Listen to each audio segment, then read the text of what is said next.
ચેનલમાં આપ સૌનું સ્વાગત છે। આજનો આપણો ટોપિક છે બ્લડ ટ્રાન્સફ્યુઝન એટલે કે જે બીટી આપણે જે દર્દી છે તેને જ્યારે જરૂરિયાત ઊભી થાય છે ત્યારે જે બ્લડ ચડાવીએ છીએ બરાબર તે બ્લડના જે મોસ્ટ આઈએમપી એમસીક્યુ છે એટલે કે બીટી ટ્રાન્સફ્યુઝનના મોસ્ટ આઈએમપી જે એમસીક્યુ છે જે વારંવાર બધી એક્ઝામમાં પૂછાય છે તે તમામ એમસીક્યુની ચર્ચા આપણે આજે આ વિડીયોમાં કરવાની છે કે જે વારંવાર બધા એમસીક્યુ છે એક્ઝામમાં પૂછાતા હોય છે। તો આજનો આપણો ટોપિક છે બ્લડ ટ્રાન્સફ્યુઝન। આજનો આપણો ફર્સ્ટ એમસીક્યુ જોઈએ।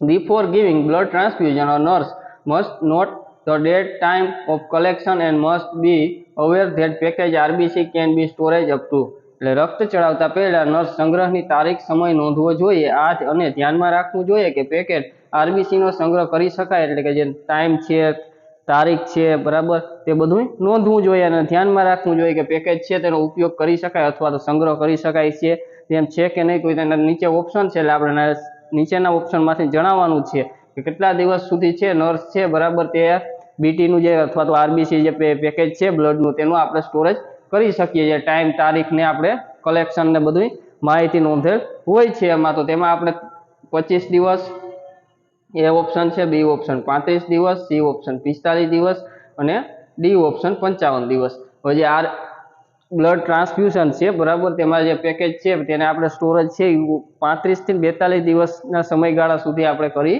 શકીએ એટલે કે 35 to 42 દિવસ બરાબર 35 થી 42 દિવસ છે તે બીટીનું જે છે તેને આપણે સ્ટોરેજ કરી શકીએ છીએ। શેમાં સ્ટોરેજ કરીએ છીએ તો જે રિફ્રિજરેટર છે બરાબર એટલે કે એમાં 6 સેલ્સિયસ તાપમાને છે આપણે સ્ટોરેજ કરી શકીએ। હવે જે આરબીસી છે તેની લાઈફ કેટલી હોય તો આરબીસી છે તેની લાઈફ 120 દિવસ બરોબર। જે આરબીસી છે આરબીસી 120 છે તેની લાઈફ બરાબર એનો જીવનનો સમયગાળો છે આરબીસી નો બરાબર એનો 120 દિવસ જેવો હોય છે। અને જ્યારે આપણે પેટલેટની વાત કરીએ બરોબર કે પેટલેટ છે તો પેટલેટની લાઈફ કેટલી હોઈ શકે તો આપણે એને 5 દિવસ કહી શકીએ। 5 દિવસ છે એ પેટલેટની લાઈફ છે અથવા તો બરાબર 7 થી 10 દિવસ ને આડેગાળે સરેરાશ એની લાઈફ હોય છે। ને જ્યારે આપણે પ્લાઝમા બરાબર જે એફએપી કહીએ છીએ ફ્રેશ ફ્રોઝન પ્લાઝમા જે કહીએ છીએ બરાબર તો પ્લાઝમા છે પ્લાઝમાની છે એ 1 યર હોય। કેટલી 1 યર પ્લાઝમાની જે લાઈફ છે તે ને એના સિવાય હવે જે બાકી રહ્યું છે એ ડબલ્યુબીસી તો ડબલ્યુબીસી છે બરાબર સૌથી ઓછી જેની લાઈફ હોય તે ડબલ્યુબીસી ની છે બરાબર 1 થી 3 દિવસ 1 થી 3 ડે એટલે કે જે ડબલ્યુબીસી છે તેની 120 છે બરાબર। પછી જે પ્લાઝમા છે તો પ્લાઝમા છે તેની 1 યર છે, પેટલેટની 5 અથવા 7 થી 10 દિવસ છે, ડબલ્યુબીસી ની 1 થી 3 દિવસની છે એની લાઈફ છે એમ એનો જીવનકાળ છે એનો સમયગાળો છે એમ। ને જ્યારે બ્લડ છે બરાબર બીટી ટ્રાન્સફ્યુઝનનું જે પેકેજ છે બરાબર એનું લાઈફ છે બરાબર હોલ બ્લડ જે સ્ટોર કરીએ છીએ બરાબર તેને આપણે ફ્રીઝરમાં કરીએ છીએ રિફ્રિજરેટરમાં બરાબર તો કેટલા તો 6 સેલ્સિયસ આપણે કરીએ છીએ ને કેટલા દિવસ માટે તો 35 થી 42 દિવસ માટે આપણે એનું સ્ટોરેજ કરતા હોઈએ છીએ। તો આમાં જે આપણે પૂછ્યું છે એમાં એ જ જણાવવાનું છે કેટલા દિવસ આપણે સ્ટોરેજ કરી શકીએ તો એમાં 25 બરાબર 35 બી જવાબ છે સાચો જવાબ છે 45 છે એ થોડાક વધારે દિવસો થઈ જાય 55 છે એ બહુ વધી જાય એટલે કે જે ઓપ્શન એ છે તેનો સાચો જવાબ છે બી છે 35 દિવસ સુધી આપણે સ્ટોરેજ કરી શકીએ। 35 થી વધારે 42 દિવસ સુધી આપણે સ્ટોરેજ કરી શકીએ જે બીટી છે તેને। હવે આપણે નેક્સ્ટ એમસીક્યુ તરફ આગળ જઈએ।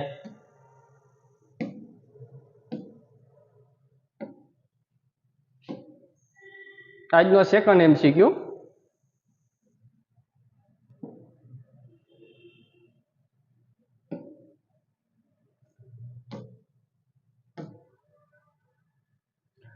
For blood donation, a donor should have hemoglobin level above.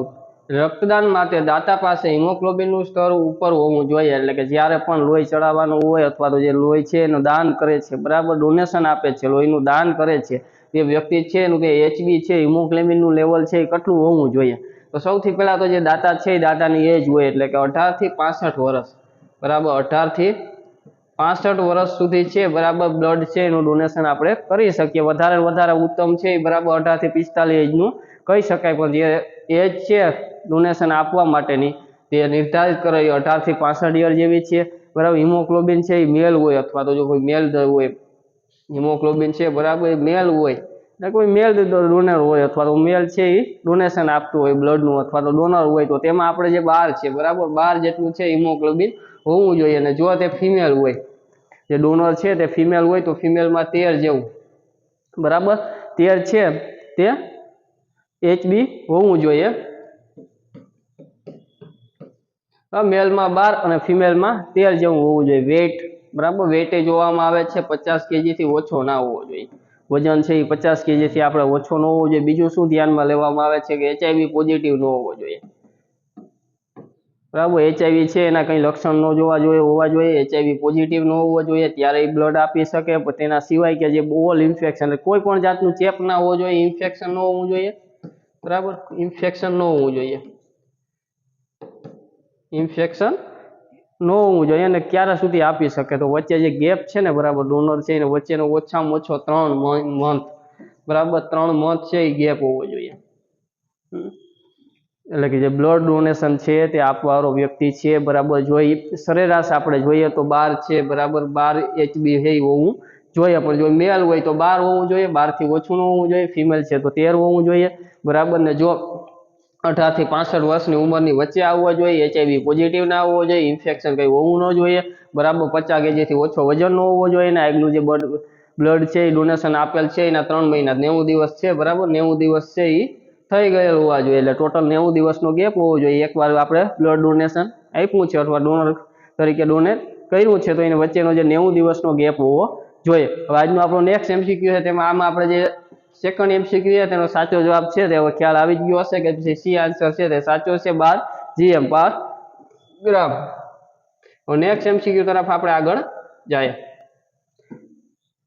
એક MCQ માં ઘણા બધા છે રીઝનિંગ સાથે છે બરાબર. ટોટલ MCQ સાથે બધું સોલ્વ કરવામાં ને આપણે ચર્ચા કરીએ છીએ. એટલે કે જે એક MCQ છે એમાં ઓછામાં ઓછા 5 થી 10 MCQ આપણે કવર કરી લેતા હશે. Donation of patient owner blood prior to his schedule surgery એટલે કે દર્દીની સુનિશ્ચિત શસ્ત્રક્રિયા પહેલા તેના પોતાના રક્તનું દાન બરાબર. એટલે જે દર્દી છે બરાબર તે સર્જરી કર્યા પહેલા જે પોતાના જ રક્તનું દાન કરે છે તેને શું કહેવામાં આવે છે? ઓટોલોગસ કહેવામાં આવે છે, હોમોલોગસ કહેવામાં આવે છે, મોનોલોગસ કહેવામાં આવે છે, હેટરોલોગસ કહેવામાં આવે છે. તો પહેલા તો આપણે 4 MCQ વિશેની માહિતી હોવી જોઈએ ક્યારે કેને શું કહેવાય બરાબર. એટલે કે જે ફર્સ્ટ MCQ છે કે ઓટોલોગસ એટલે ઓટોલોગસ છે તો તેમાં શું હોય કે જે વધારે પડતું છે 11 કરતા HB નું લેવલ છે ને વધારે હોવું જોઈએ. અને જે પોતાના જે સેલ છે બરાબર છે અથવા તો સ્ટીમ સેલ છે એ ટ્રાન્સફ્યુઝન છે દર્દી પોતાના લોહી છે બરાબર તેને અથવા તો જે લોહીના ઘટકો છે તેનો સંગ્રહ કરે. એટલે પોતાનું લોહી છે અને જે લોહીના જે ઘટકો છે તેનો સંગ્રહ કરે જે સર્જરી કરવાની હોય શસ્ત્રક્રિયા પહેલા. તો જે આપણે થર્ડ MCQ છે તેનો સાચો જવાબ છે તે એ જ થાય બરાબર. જે આપણે પૂછવામાં એ જ આવ્યું છે શસ્ત્રક્રિયા પહેલા તેના પોતાના રક્તનું દાન કરે છે. એટલે કે સર્જરી પહેલા જે પોતાના જ રક્તનું દાન કરે તેને ઓટોલોગસ કહેવામાં આવે છે. તો આપણે નીચેના MCQ છે તેની માહિતી મેળવી લઈએ કે હોમોલોગસ ક્યારે કહેવાય બરાબર. જે હોમોલોગસ છે એમાં જે વ્યક્તિ છે બરાબર તે દાતાઓનું લોહી નહીં પણ કોઈ બીજા અન્ય જે ડોનેશન આપવા વાળા હોય અથવા ડોનર છે તેના લોહી છે એ પોતાની અંદર દાખલ કરવામાં આવે. એટલે કે જે દાતા છે બરાબર દાતાઓનું લોહી છે તે દાખલ કરે અથવા દાતાઓનું લોહી લે. આમાં જે છે એ પોતાના છે બરાબર પોતાનું જે સંગ્રહણ કરવામાં આવે છે તેને ઓટોલોગસ કહેવાય. હોમોલોગસમાં દાતા આવે છે, મોનોલોગસ અને હેટરોલોગસ બરાબર. તો મોનોલોગસ છે તેમાં લોહી છે બરાબર તેને એક પ્રકારના જે મેચ કરવામાં આવે બરાબર મેચિંગ કરવામાં આવે અથવા તો જેના કણો છે એ બધું મેચિંગ કરવામાં આવે ને ત્યારે મોનોલોગસ. ને હેટરોલોગસ છે તો હેટરોલોગસમાં તો આપણે ખાસ ડિફરન્ટ કંઈક ટાઈપ્સ કે એવું જોવા મળે તો તેને મેટ્રોલોગસ આપણે કહી શકીએ જેમાં ડિફરન્ટ હોય બરાબર જેનેટિક ડિફરન્ટ જોવા મળે અથવા તો જે ડિફરન્ટ સ્પેસીસ જોવા મળે તેને આપણે હેટરોલોગસ કહી શકીએ. ઓછામાં ઓછા 3 મહિનાનો સમય હોય છે. એ તો આપણે નેક્સ્ટ MCQ છે તેમાં આપણે જોયું હતું કે ઓછામાં ઓછા 3 મંથ છે 3 મંથ છે તેનો સમયગાળો હોય. એક હમણાં જે આપણે બ્લડ કર્યું છે તો જે આગલા પાછું નેક્સ્ટ ટાઈમ કરવું હોય ત્યારે પછી 90 દિવસનો ગેપ હોવો જોઈએ. વધારે જે છે ઇન્ફેક્શન લાગવાના ચાન્સીસ છે, એટલે વધારે પડતા જે ચેપ લાગવાના છે, ઇન્ફેક્શન લાગવાના ચાન્સીસ છે, બરાબર, તે કેમાં જોવા મળે છે? તો ઓટોલોગસ જ્યારે બ્લડ છે, બરાબર, જે પોતાનું જ લોહી છે તેમાં ઇન્ફેક્શનના ચાન્સ વધારે જોવા મળે છે. એના સિવાય કે સ્ટોરેજ છે 35 દિવસ કરવામાં આવે છે, એટલે 35 દિવસ છે તે બ્લડને આપણે સ્ટોરેજ કરી શકીએ. હવે આપણે નેક્સ્ટ એમસીક્યુ તરફ ફટોફટ આગળ જઈએ. ત્રીજા એમસીક્યુ નો સાચો જવાબ છે ઓટોલોગસ, બરાબર. દર્દી છે સર્જરી પહેલા પોતાના જ લોહીનો સંગ્રહ કરે, બરાબર, તો તેને ઓટોલોગસ કહેવામાં આવે છે. હવે નેક્સ્ટ એમસીક્યુ તરફ આગળ જઈએ.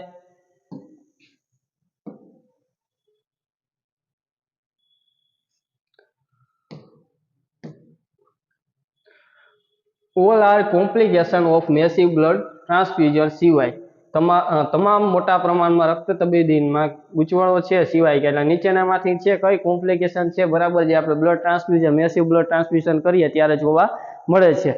સૌથી પહેલા તો જે હાઇપરકેલેમિયા, બરાબર, હાઇપર કેલ્શિયમા, આલ્કોલોસિક, હાઇપોથર્મિયા, બરાબર, આમાંથી કઈ છે કે નીચેનામાંથી કોમ્પ્લિકેશન નથી તે આપણે પૂછવામાં આવ્યું છે કે નીચેના ઓપ્શન છે એમાંથી કઈ કોમ્પ્લિકેશન છે એ જોવા નથી મળતી જ્યારે આપણે બ્લડ ટ્રાન્સફ્યુઝન કરવામાં આવે છે ત્યારે, બરાબર. તો આપણે બ્લડ ટ્રાન્સફ્યુઝન ક્યારે કરવામાં આવે? તો જ્યારે આપણા શરીરને, બરાબર, લાર્જ અમાઉન્ટ જ્યારે બ્લડની જરૂર પડે ત્યારે મેસિવ બ્લડ ટ્રાન્સફ્યુઝન કરવામાં આવે, બરાબર. જનરલી જ્યારે જરૂરિયાત હોય ત્યારે થોડુંક બ્લડ છે એ ટાઈમ આપણે એકાદી યુનિટ બીટી ચડાવવામાં આવતું હોય, પણ મેસિવ બ્લડ ટ્રાન્સફ્યુઝન છે, બરાબર, એ જ્યારે લાર્જ અમાઉન્ટની બ્લડની જ્યારે જરૂર પડે ત્યારે મેસિવ બ્લડ ટ્રાન્સફ્યુઝન કરવામાં આવતું હોય. તેમાં ઘણા બધા કોમ્પ્લિકેશનો પણ જોવા મળતા હોય છે. ને જ્યારે સિવિયર બ્લીડિંગ થયું હોય, એટલે કે સિવિયર એટલે બહુ ગંભીર અથવા વધારે પડતું લોહી છે વહી ગયું હોય, બરાબર, સિવિયર બ્લીડિંગ થયું હોય, એના સિવાય સિવિયર બ્લીડિંગ સિવાય કે કંઈ હેમરેજ થયું હોય અથવા તો કંઈ ટ્રોમા જોવા મળ્યા હોય, બરાબર, ટ્રોમા તેવી બધી છે કટોકટી એમરજન્સી સ્થિતિમાં છે મેસિવ બ્લડ ટ્રાન્સફ્યુઝન છે તેનો ઉપયોગ કરવામાં આવતો હોય છે. તો એમાં જે કોમ્પ્લિકેશન છે, બરાબર, ઘણી બધી કોમ્પ્લિકેશનો જોવા મળે છે. તમે બુક બનાવતા હોય તો લિસ્ટ આઉટ કરી લેજો, બરાબર. તમામ કોમ્પ્લિકેશન પહેલા જણાવી દઉં, બરાબર. સૌથી પહેલા તો આપણે જ્યારે બ્લડ ચડાવીએ બધાને ખ્યાલ હશે, સૌથી પહેલા તો આપણે રિએક્શન જોવા મળે છે, બરાબર, ટ્રાન્સફ્યુઝનનું રિએક્શન જોવા મળે. જ્યારે બ્લડ ચડાવીએ ત્યારે બ્લડના રિએક્શનની શક્યતા રહે છે. રિએક્શન કેવા હોય કે એલર્જીક હોય અથવા તો જે એનાફાઇલેટિક છે તે રિએક્શન જોવા મળે છે. કેવું? તો એલર્જી અથવા તો એનાફાઇલેટિક, બરાબર, એનાફાઇલેટિક અને એલર્જીક છે તે રિએક્શન જોવા મળે છે.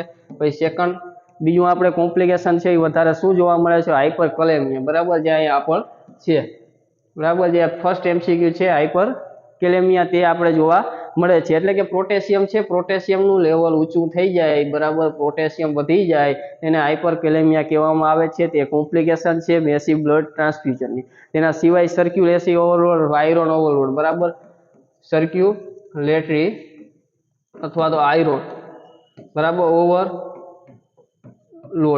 બરાબર, સર્ક્યુલેટરી ને આયરન છે, બરાબર, તેનો ઓવરલોડ થઈ શકે તે કોમ્પ્લિકેશન જોવા મળે. અથવા તો ડિસીઝ ટ્રાન્સમિશન કઈ રોગ હોય તો, બરાબર, તો ડિસીઝ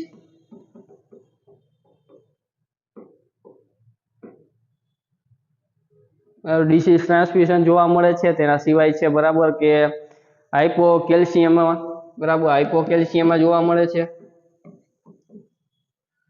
હાઇપોકેલ્શિયમ એટલે કેલ્શિયમ છે, બરાબર, તેનું લેવલ ઘટી જાય, બરાબર. હાઇપર એટલે વધી જાય, હાઇપો એટલે ઘટી જાય. સિવાય સિટ્રેક ટોક્સિસિટી, બરાબર, સિટ્રેક ટોક્સિસિટી અને હાઇપોથર્મિયા એટલે કે હાઇપોથર્મિયા છે તે એટલે કે જે બ્લડ છે, બરાબર, એ ટ્રાન્સફ્યુઝન છે એ કોલ્ડ હોય અથવા ઠંડુ હોય ને આપણે ચડાવી દીધું હોય તો હાઇપોથર્મિયા જે ડી ઓપ્શન છે તે આપણે જોવા મળે છે, બરાબર. કે હાઇપોથર્મિયા ક્યારે જોવા મળે? જ્યારે કોલ્ડ બ્લડ છે, બરાબર, જે મેસિવ બ્લડ ટ્રાન્સફ્યુઝન આપણે કરતા હોઈએ ત્યારે કોલ્ડ બ્લડ છે તે ચડાવી દીધું હોય. તેના સિવાય હવે જે લાસ્ટ છે તો એમાં મેટાબોલિક આલ્કોલોસિસ છે તે જોવા મળે, મેટાબોલિક આલ્કોલોસિસ, બરાબર. આલ્કોલોસિસ છે તે પણ એક કોમ્પ્લિકેશન છે. આલ્કોલોસિસ એટલે કે શું થાય તેનો ખ્યાલ હોવો જોઈએ ને. તો આલ્કોલોસિસ એટલે બ્રેકડાઉન ઓફ સિટ્રેટ બાયકાર્બોનેટ છે, બરાબર, તેનું બેકગ્રાઉન્ડ થાય, બ્રેકડાઉન જોવા મળતું હોય તેને આલ્કોલોસિસ કહેવામાં આવે છે.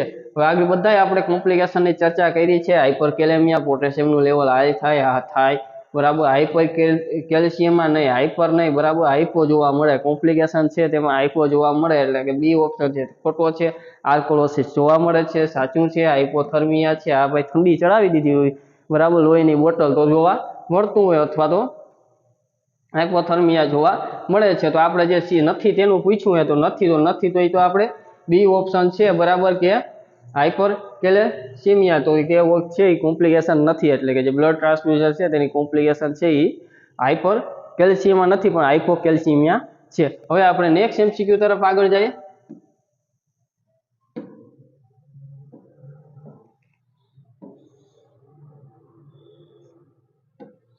Side effect. Immediately side effect of blood transfusion. લોહી ચડાવવાની તાત્કાલિક આડઅસર, એટલે લોહી ચડાવીએ ત્યારે તાત્કાલિક આડઅસર શું જોવા મળે છે ને તે આપણે જણાવવાનું છે. બરાબર. હવે જે તાત્કાલિક છે બરાબર સાઇડ ઇફેક્ટ છે એ ખાસ કરી તો સાઈડને ઉપર લઈ લઈએ.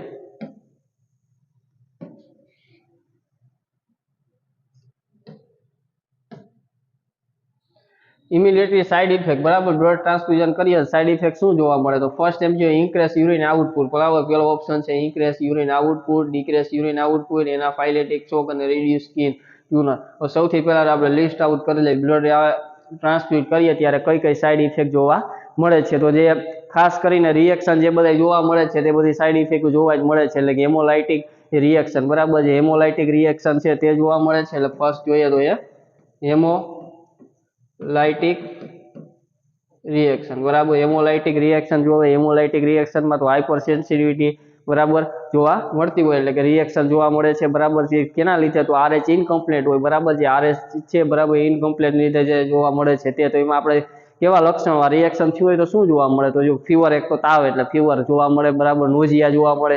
નોઝિયા સિવાય શું જોવા મળે પેન જોવા મળે, હાઇપોટેન્શન જોવા મળે. બરાબર અથવા તો ઇમેચુરિયા છે બરાબર તે જોવા મળતું હોય. ઇમેચુરિયા છે તે જોવા મળે છે. હવે હેમોલાઇટિક જે રિએક્શન છે કેટલા સમય સુધીમાં જોવાય તો જે આપણે બીટી ચડાવીએ ત્યાં સુધીમાં 20 મિનિટ બરાબર 20 મિનિટની પછી જે જોવા મળે આફ્ટર, એટલે પછી જે જોવા મળે છે બરાબર તેને હેમોલાઇટિક રિએક્શન તરીકે આપણે ઓળખીએ છીએ. હવે સેકન્ડ રિએક્શન કયું જોવા મળે છે બીજું હેમોલાઇટિક સિવાય છે બાકીનું જે રિએક્શન સેકન્ડ, તો એના સિવાય આપણે ખાસ ખબર છે કે એક એલર્જી, જે હમણાં આપણે આગલા એમસીક્યુમાં જોયું હતું એલર્જી.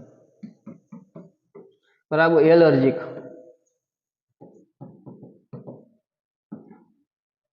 બરાબર એલર્જીક રિએક્શન છે તે જોવા મળે છે. તો એમાં ખાસ કરીને એલર્જીમાં શું આપણે જનરલી બધી એલર્જી થતી હોય આપણે એક તો વસ્તુ જોવા જ મળે ખંજવાળ આવે ઈચી.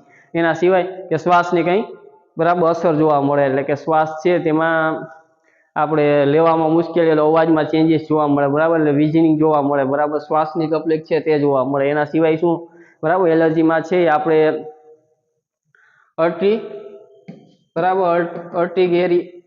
ગેરિયા જેને કહેવામાં આવે છે અથવા તો જે હિવ્સ કહેવામાં આવે છે. બરાબર એ ખાસ એલર્જીમાં જોવા મળે છે. હવે સાહેબ કે આ હિવ્સ ને ઈ શું હવે એ કંઈ નથી ભાઈ. જ્યારે પણ આપણે એલર્જી થાય એટલે જે ચામખા ઉપર છે બરાબર સ્કિન ઉપર ચામખા જેવી દેખાવા માંડે બરાબર તે બધી છે એલર્જીમાં. જ્યારે ક્યાંય પણ આપણે સામાન્ય એલર્જી એવી થઈ હોય ને ત્યારે જે સ્કિન છે એમાં ફોડલા જેવા અથવા તો સ્કિન ઉપરની તરફ ઉપસી આવે, લાલ ચકામા જેવા થઈ જાય, તે બધી છે એ એલર્જી રિએક્શનને સીન છે એ છે. બરાબર ખંજવાળ આવી, ઇચિંગ આવી અથવા તો શ્વાસ રૂંધાવા, શ્વાસમાં અવરોધ થવો બરાબર એ બધા એલર્જી રિએક્શન છે. એલર્જી રિએક્શન છે એ થયું હોય તો આપણે કઈ મેડિસિન આપવાની હોય તો એન્ટી હિસ્ટામાઇટિક દવા છે તે આપણે આપી શકીએ જે એલર્જી છે તે જોવા મળી હોય ત્યારે.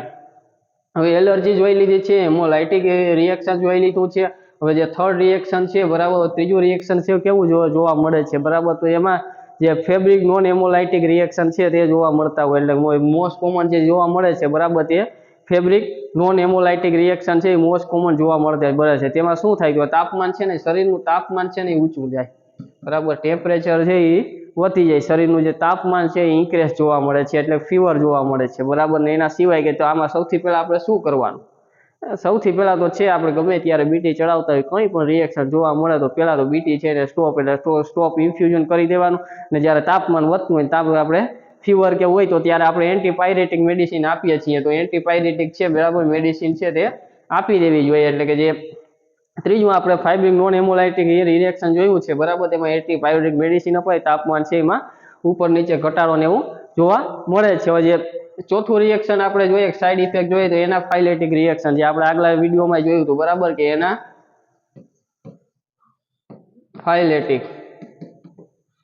એનાફાઇલેટિક રિએક્શન જે ચોથું રિએક્શન આપણે અથવા તો મેઇન જે સાઇડ ઇફેક્ટ છે બરાબર સાઇડ ઇફેક્ટ છે એ મેઇન છે જે જોવા મળે છે તેમાં ઇમિડિયેટલી બરાબર તાત્કાલિક ડેવલપ થઈ જાય જે રિએક્શન બરાબર તેને કહેવામાં આવે. સીધું જે રિએક્શન જોવા મળે ને તેનું કહેવા તેને આપણે એનાફાઇલેટિક રિએક્શન કહેવાય, જેમાં સિવિયર રેસ્પિરેશન અને બ્લડનું છે, બરાબર, શ્વાસમાં અને બ્લડમાં સીધી અસર કરે છે, જેમાં ખાસ કરીને જે આ રિએક્શન જોવા મળે ને સીધી આપણે બીટીને સ્ટોપ કરી દેવું જોઈએ. આને લીધે છે કાર્ડિયોવાસ્ક્યુલર છે, બરાબર, તે કોલેપ્સ જોવા મળતા હોય. કાર્ડિયોવાસ્ક્યુલર અને જે રેસ્પિરેશન છે તેમાં સીધી અસર અથવા તો સીધા રિએક્શનના બરાબર લક્ષણો અથવા તો જે ચિહ્નો છે તે જોવા મળતા હોય છે કે સીધી તેમાં અસર કરે છે, જે આપણે કાર્ડિયોવાસ્ક્યુલર છે સિસ્ટમ અથવા સર્ક્યુલરી સિસ્ટમ અથવા શ્વાસ છે તેમાં, બરાબર, તેમાં સીધું બીટી છે એ સ્ટોપ કરી દેવું જોઈએ.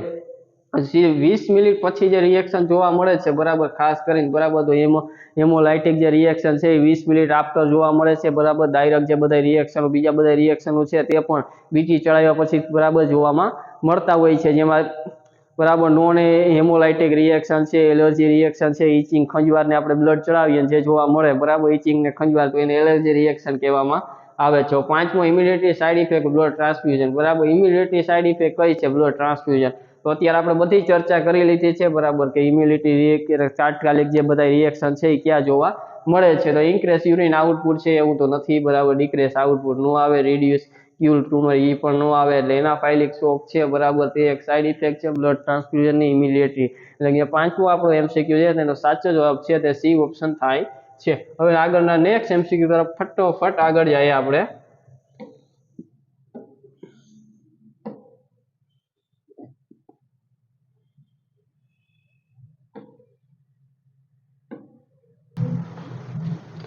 સિક્સ એમસીક્યુ જે છે, what immediately nursing intervention will you take in case of blood transfusion reaction? રક્ત તબીબી પ્રતિક્રિયાને કિસ્સામાં તમે તાત્કાલિક નર્સિંગ એક્સેપ્ટનું શું કરશો? એટલે કે ઇન્ટરવેન્શન, બરાબર, જ્યારે બ્લડ ટ્રાન્સફ્યુઝન થાય છે, બરાબર, રિએક્શન જોવા મળે છે, બરાબર, જ્યારે પ્રતિક્રિયામાં આપણે તાત્કાલિક રીતે શું આપણે રિએક્શન આપશું તેના વિશેની આપણે માહિતી કહેવાની છે કે નીચેનામાંથી ઓપ્શન ક્યુ છે? તો ઇન્ફોર્મ ધ ફિઝિશિયન, એટલે ફટોફટ તમે છે ફિઝિશિયનને ઇન્ફોર્મ કરી દેશો, કે inform the blood bank, direct છે આપણે બ્લડ બેંકમાં ફોન કરી દેશો અથવા માહિતી આપી દેશો. મોનિટર વાઇટલ સાઇન ચેક કરશો કે stop transfusion, monitor vital sign એટલે ટ્રાન્સફ્યુઝન સ્ટોપ કરશો, અથવા તો મોનિટર બધા વાઇટલ સાઇન ચેક કરજો, બરાબર. જે તાત્કાલિક ઇમિડિયેટલી આપણે નર્સ તરીકે ઇન્ટરવેન્શન તરીકે આપણે શું કરવું જોઈએ, બરાબર, કયું પગલું પહેલા ભરવું જોઈએ, તે નીચેનામાંથી એમસીક્યુ આપણે જણાવવાના છે. તો ખાસ લિસ્ટ આઉટ કરી દેજો, તમામ લિસ્ટ છે, બરોબર, એ આપણે અહીંયા ડિસ્કસ કરી લઈએ છીએ કયું કરવું જોઈએ. સૌથી પહેલા શું કરશો? તો પહેલા છે સ્ટોપ. હાલો, બરાબર, સૌથી પહેલા બ્લડમાં કોઈ પણ જાતનું રિએક્શન બીટી ચડાવી અને જોવા મળે એટલે સૌથી પહેલા આખું વીંચીને આપણે જે સ્ટોપ કરી દેવાનું, બ્લડ ટ્રાન્સફ્યુઝન જે ફ્લુઇડ જાય છે તે.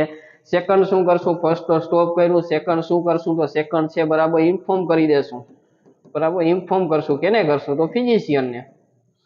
ફિઝિશિયન છે, ડોક્ટર છે, તેને ઇન્ફોર્મ કરશું. થર્ડ શું કરશું? ફિઝિશિયનને ફોન કરી દીધો છે, પહેલા સૌથી પહેલા બ્લડ છે ને સ્ટોપ કર્યું છે, ફિઝિશિયનને ઇન્ફોર્મ કર્યું છે. ત્યાર પછી છે એ ચેન્જ કરી દેવાની છે, બરાબર, ચેન્જ આઈવી લાઈન છે, બરાબર, આઈવી લાઈનને ચેન્જ કરી દેવાની છે, આઈવી લાઈન ચેન્જ કરી લીધી છે, બરાબર. એને જે ઓપન છે, બરાબર, ઓપન છે એ નોર્મલ સલાઈન વેરેજ કરવાની છે, બરાબર. સલાઈન છે નોર્મલ સલાઈન, એટલે કે નોર્મલ સલાઈન છે તેનો યુઝ આપણે કરવાનું હોય છે. હવે જે નેક્સ્ટ એના પછીનું આપણે ચોથું સ્ટેપ આપણે શું લઈ શકીએ? તો સૌથી પહેલા તો જે વાઇટલ સાઇન છે, બરાબર, એ બધા ચેક કરવાના. હવે છે એ વાઇટલ સાઇન ચેક કરવાના. જે વાઇટલ સાઇન છે,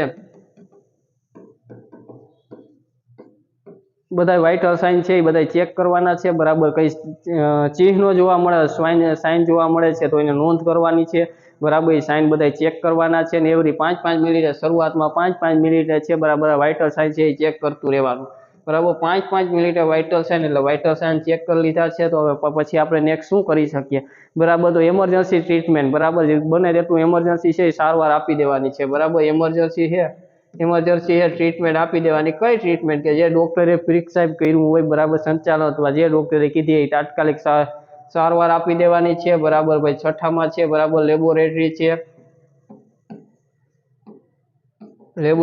છે તેમાં ઇન્ફોર્મ કરી દેવાનું.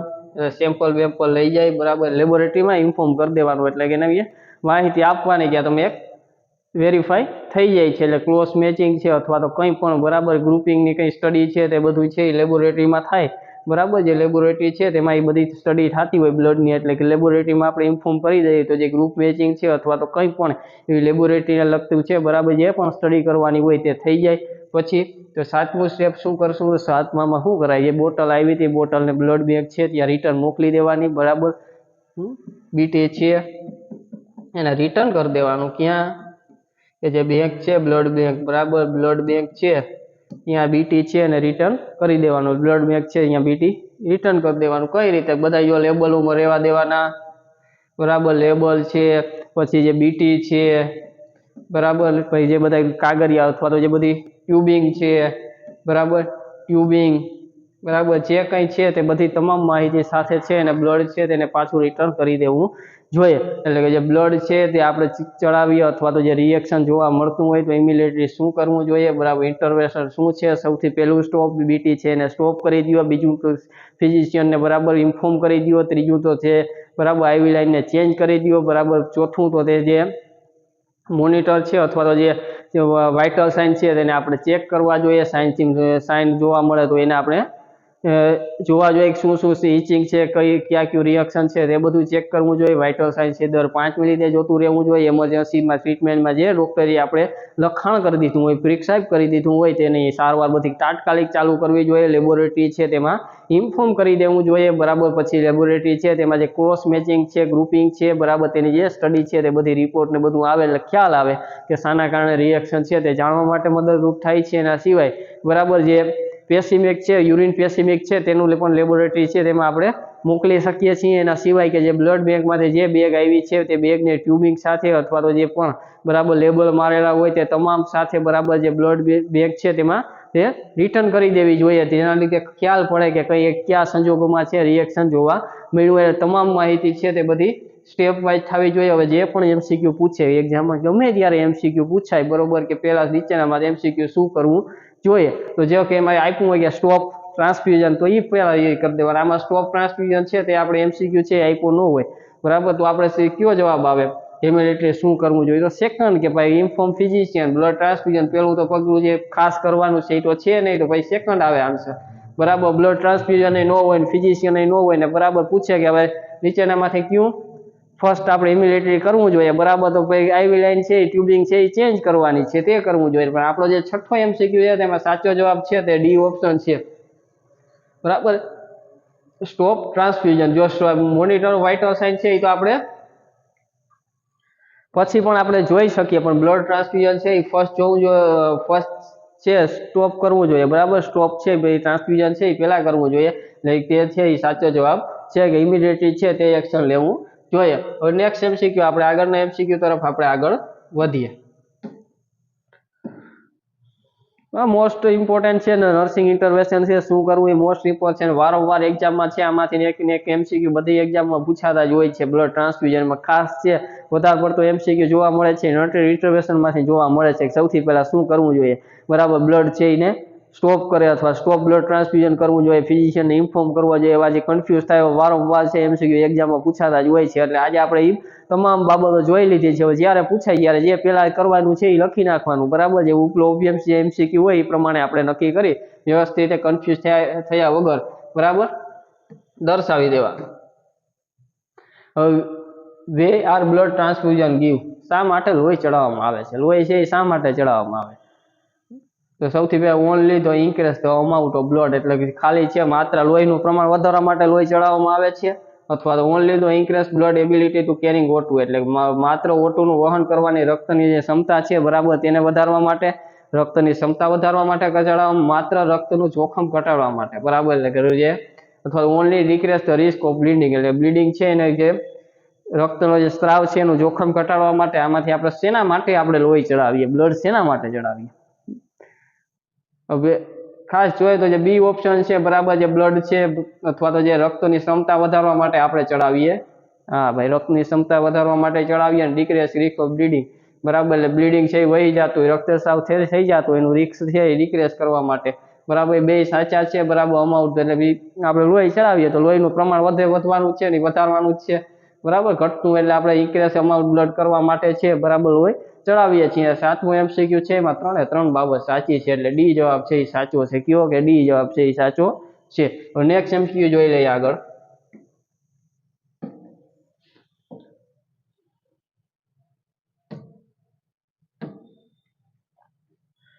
Effect of platelet transfusion in check by, બરાબર. પેટલેટ ટ્રાન્સફ્યુઝનમાં અસરના આના તપાસવા માટે શું કરવાનું છે, એટલે પેટલેટ છે તેના અસર તપાસવા માટે શું કરવાનું છે. Increase haematocrit level, increase the haemoglobin level, reduce the ઓજાસ and blood oozing and blood for puncture site and reduce body temperature, બરાબર. એટલે કે જે આપણે પેટલેટ ટ્રાન્સફ્યુઝન છે તેને ચેકમાં એની ઇફેક્ટ ચેક કરવા માટે આપણે શું કરવાનું, બરાબર. તો હેમાટોક્રાઇટી લેવલ છે તે ચેક નહીં કરવાનું.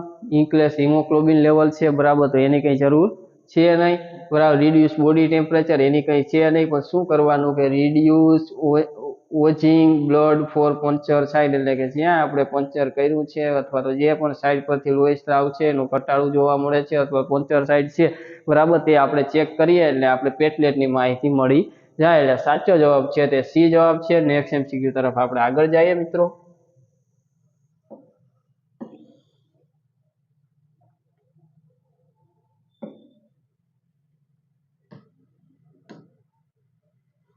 Blood sound be storage at which temperature, લોહી કયા તાપમાને સંગ્રહ કરવું જોઈએ, લોહી છે એને કયા તાપમાને સંગ્રહ કરવાનું હોય છે, બરાબર. લોહી સંગ્રહ છે એ શેના દ્વારા કરાય, શેના દ્વારા કરવામાં આવે છે, તો રિફ્રિજરેટર છે, બરાબર, અથવા રિફ્રિજરેટર છે તેના દ્વારા છે બ્લડ છે એને આપણે સંગ્રહ કરતા હોઈએ છીએ. કેટલા તાપમાને, તો 1 થી 6 સેલ્સિયસ તાપમાને છે આપણે જનરલી સેવ આપણે રાખતા હોઈએ. કેટલા દિવસ સુધી રાખી શકીએ, તો 35 થી 42 દિવસ સુધી સંગ્રહ કરી શકીએ, બરાબર. ડોનર છે કેટલા સમયના ગાળે છે પાછું બ્લડ છે ટ્રાન્સફ્યુઝ કરી શકે, તો 90 દિવસ અથવા તો 3 મંથ, બરાબર. એટલો ગેપ હોવો જોઈએ બ્લડ છે ડોનેશન કરતા અથવા ડોનેટ કરતા પહેલા. તો બ્લડ છે એમાં આપણે સ્ટોરેજનું પૂછ્યું કેટલા તાપમાને, બરાબર, 2 થી 6 આવે, 20 ન હોય, રૂમ ટેમ્પરેચરમાં ન હોય, ક્યારે 20 થી 0 સેલ્સિયસમાં ન હોય. સાચો જવાબ છે તે એ છે. હવે ફટાફટ છે આપણે નેક્સ્ટ એમસીક્યુ તરફ આગળ વયા જઈએ.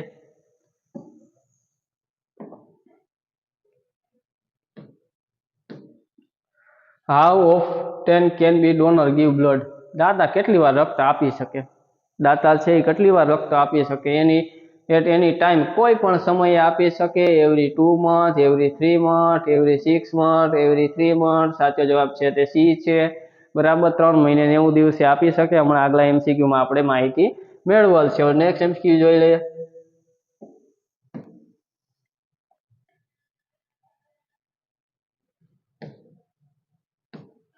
What sound be the nurse immediately decide on physician order of give 1 unit of blood intravenous, બરાબર. 1 યુનિટ રક્ત નર્સને આપવાના ચિકિત્સાને આદેશને નર્સને તાત્કાલિક નિર્ણય શું હોવો જોઈએ, બરાબર. જ્યારે લોહી છે એ આપવાનું છે, ફિઝિશિયને ઓર્ડર કરી દીધો હોય, બોટલ ચડાવવાની થઈ ગઈ છે, આ દર્દીને તમારા બોટલ ચડાવવાની છે, તો આપણે નર્સ તરીકે આપણે એમરજન્સી છે તાત્કાલિક નિર્ણય શું હોવો જોઈએ, તો પ્રિપેર ધ પેશન્ટ, બરાબર, પેશન્ટને પ્રિપેર કરવાનું કરાય, કલેક્ટ બ્લડ યુનિટ કરાય, clarify the order with the physician priority and એડમિનિસ્ટ્રેટ, બરાબર. એટલે કે જ્યારે ચડાવવાનું હોય ત્યારે ક્લેરિફાઈ કરવાની, એની કંઈ જરૂર છે નહીં ભાઈ, એને કીધું છે એટલે અમે ચડાવીએ છીએ, એનું પ્રિસ્ક્રાઇબ કરેલ છે, એની પાસે ક્લેરિફાઈ કરાવેલ છે, બરાબર, નક્કી કરાવેલ છે. પછી seeking the assist from the head nurse nursing supervisor, બરાબર. એટલે કે જે હેડ નર્સ છે, બરાબર, તેને સુપરવાઇઝરની મદદ લેવી જોઈએ. હવે બીટી છે, બરાબર, ત્યારે તાત્કાલિક આપણે એની હેલ્પની કે એટલી તો આપણે માહિતી હોય છે. ભાઈ collect blood unit and transfusion of patient, બરાબર. બ્લડ યુનિટ છે અહીંયાથી કલેક્ટ કરવું જોઈએ, ટ્રાન્સફ્યુઝન તો પેશન્ટ આ કલેક્ટ બ્લડ યુનિટ, બરાબર. એટલે એ એક આપણે એટલું કોઈ ઇમ્પોર્ટન્ટ છે નહીં, એમાં ઇમિડિયેટલી પૂછ્યું છે, બરાબર. તાત્કાલિક છે આપણે શું કરવું જોઈએ, તો ક્લેરિફાઈ ધ ઓર્ડર, બરાબર, કે ઓર્ડર છે ને ક્લેરિફાઈ કરવાનો, ફાઇનલ છે કે નહીં ઓર્ડર એ ક્લેરિફાઈ કરી લેવો. સાચી વસ્તુ ફિઝિશિયન પાસે ચોક્કસપણે, બરાબર, વ્યવસ્થિત રીતે નક્કી કરી લેવાનું, પાકું છે, બરાબર, ઓર્ડર છે એ પ્રિપેર ધ પેશન્ટ, બરાબર, દર્દીને છે બરોબર પ્રિપેર કરી લેવાનો, ને કલેક્ટ બ્લડ યુનિટ, ને બ્લડ યુનિટ છે એને કલેક્ટ કરી લેવાનું, બરાબર. એટલે કે આ ત્રણેય વસ્તુ બધી બાબતો જે છે એ સાચી છે, બરાબર. કે સૌથી પહેલા તો આપણે કે પ્રિસ્ક્રાઇબ કર્યું હોય એટલે ડૉક્ટર પાસે છે, બરાબર, કોઈ આપણે વાર્તાલાપ કરી ચર્ચા કરી ફાઇનલ કરી દઈએ ચડાવવાનું છે કે નથી, હાલો એની કીધું એટલે ફાઇનલ થઈ ગયું, તો શું કરીએ, બરાબર, દર્દીને પ્રિપેર કરી લઈએ, ત્યાર પછી શું કરીએ, કલેક્ટ બ્લડ યુનિટ, બરાબર, બ્લડ યુનિટ છે એને કલેક્ટ કરવાનું હોય છે, બરાબર, એટલે કે સાચો જવાબ છે તે ડી છે. ABC શા માટે નથી? પ્રિપેર તો દર્દીને કરવાનું હોય, યુનિટે કરવાનું હોય છે, ક્લેરિફાઈ છે એ આપણે કરતા હોઈએ, ડૉક્ટર પાસે છે એ કરવાનું સૌથી પહેલાં તો ક્લેરિફાઈ કરવાનું હોય, ત્યાર પછી છે આપણે પ્રિપેર કરવાનું હોય, ત્યાર પછી એક કલેક્ટ યુનિટ કરવાનું હોય. બરાબર, તો પહેલાં પ્રિપેર ન આવે પણ પહેલાં છે ક્લેરિફાઈ કરી લેવાનું હોય, પછી છે એ આપણે પેશન્ટને પ્રિપેર કરવાનું, પછી બ્લડ યુનિટ હોય. એટલે જે છે એમાં આપણે પહેલાં ક્લેરિફાઈ કરવાનું હોય છે. બરાબર, એટલે એ ન આવે, આ ન આવે, પછી આસિસ્ટન્ટ હેડ નર્સ એ શરૂઆતમાં ઇમિડિયેટલી ન આવે. બરાબર, કલેક્ટ બ્લડ યુનિટ પહેલાં નહીં કરવાનું, પહેલાં ક્લેરિફાઈ કરી લેવાનું. બરાબર, ક્લેરિફાઈ કરીને પછી પેશન્ટનું બધું સાચવવાનું. બરાબર, પેશન્ટ છે દર્દી છે તેને પ્રિપેર કરી દેવાનો. બરાબર, તે રીતે બધું ઇમિડિયેટલી કરવાનું હોય છે. એટલે આ બધું કાર્ય કરવાનું જ હોય છે, નથી એવું નથી. બરાબર, આ બધી વસ્તુ આપણે કરી જ શકીએ, પણ સૌથી પહેલાં શું કરીએ તો ક્લેરિફાઈ કરીએ ફિઝિશિયન પાસે, પછી આપણે દર્દી છે બરાબર તેને પ્રિપેર કરીએ, અને પછી જે કલેક્ટ બ્લડ યુનિટ છે તેનું આપણે કાર્ય હાથ ધરીએ. મિત્રો, આજે જે આપણે બ્લડ ટ્રાન્સફ્યુઝન છે તેના MCQ બધાની આપણે ચર્ચા કરેલી છે આ વિડીયોમાં. અમુક જે હજી IMP અમુક MCQ છે તે રહી ગયા છે, અને પછીના જે નેક્સ્ટ વિડીયો છે તેમાં આપણે બધી ચર્ચા કરશું. ને બને તેટલા લોકો છે અને વધારે ને વધારે છે આપણે નિવા મેડિકલ છે તેને શેર કરતા રહેજો, બધાને ઉપયોગી થાય. અને તમારો સાથ સહકાર છે આપણે નિવા મેડિકલ યુટ્યુબ ચેનલ છે અને પૂરેપૂરો મળતો રહે છે. અને જો વિડીયો અમારા સારા લાગતા હોય, આપણે જે લેક્ચર છે બરાબર તે બધા સારા લાગતા હોય બરાબર, તો વધારે ને વધારે લોકો સુધી શેર કરો, સબસ્ક્રાઈબ કરો, બરાબર લાઈક કરી દો.